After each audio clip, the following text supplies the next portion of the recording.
All right, here we go with our last set of notes for this unit, this one on flowering plants.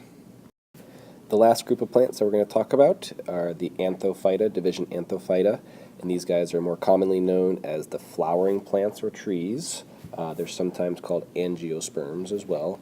And these guys have two main classes, monocots and dicots. We'll talk about those more in a second. And as you can probably guess based on what we talked about with conifera phyta, yes, they do reproduce with seeds, and yes, of course, they do have vascular tissue, because how could you ever possibly hope to grow up that tall without having xylem and phloem? Now on to the two classes, monocots and dicots. You guys have this diagram that you can attach to your notes. Monocots basically are a little bit simpler, I guess you could say. Their seeds have only one cotyledon. We talked about cotyledons a long time ago, but basically if you think of like a bean seed or like a peanut, how you can split those in half very easily because they have two cotyledons versus something like corn, it's only in one. You can't split a corn kernel in half very well because it only has one cotyledon. These are usually grass-like plants, so you can think of your corn, grass, banana trees, onion is a kind of a grass-like plant, rice. Some other things that you could also see is flowers. Usually the floral parts are in multiples of threes. They may have 3 or 6 or 9 petals. The veins, so the xylem and phloem that are in the leaves are in a parallel fashion. So it's just, again, think of a blade of grass. And then when you look at their vascular bundles, they're just kind of arranged sort of random all throughout the stem. Versus dicots, these are going to be your bigger trees, more complex plants. Again, they have two cotyledons. Their flowers tend to be in 4s or 5s. That's not a hard and fast rule.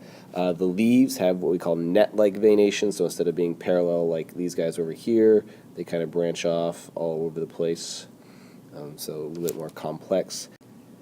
And then their vascular tissue is found in bundles.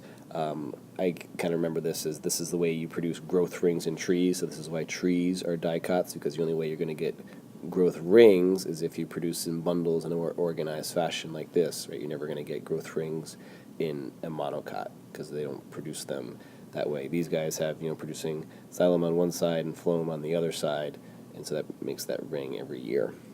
So again, anything that's a tree or a lot of bigger plants, cacti are dicots. The roses that we may or may not look at in class, maple trees, oak trees, things like that are all considered dicots.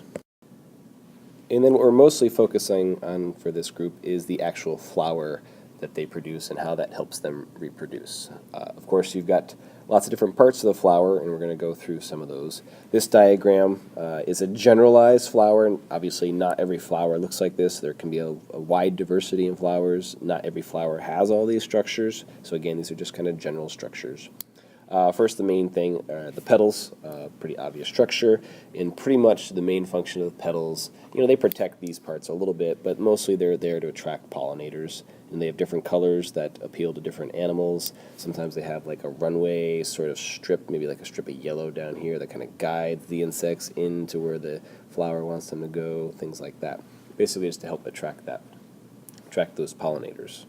Next, I want to talk about the male reproductive structures. So these guys right here are going to be the male reproductive structures. So you've got the anther, which is at the end of the filament. So the anther is where the pollen is produced. And the anther and the filament together are known as the stamen. Men, think of it that way, as the male reproductive structure. So the pollen is basically like plant sperm, more or less. And then you have the female structure, right? This part right here is going to be the female reproductive structure. This is known as the carpel. Sometimes you see it called a pistil as well, P-I-S-T-I-L.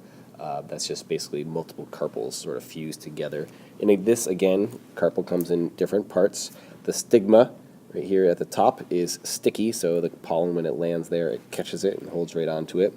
The style elevates that stigma up into maybe in the air where wind could blow the pollen onto it, or other insects might be more likely to come into contact with it. Then the ovary down here contains the ovules, which will then eventually form the eggs, and the pollen will make its way down here and join up with the eggs. And you form the embryo, which gets formed into the seed, and this whole thing will eventually become the fruit. So overall, this whole structure, as you can see, is totally evolved to help the flower reproduce. And with that, we are all done with our notes on plants.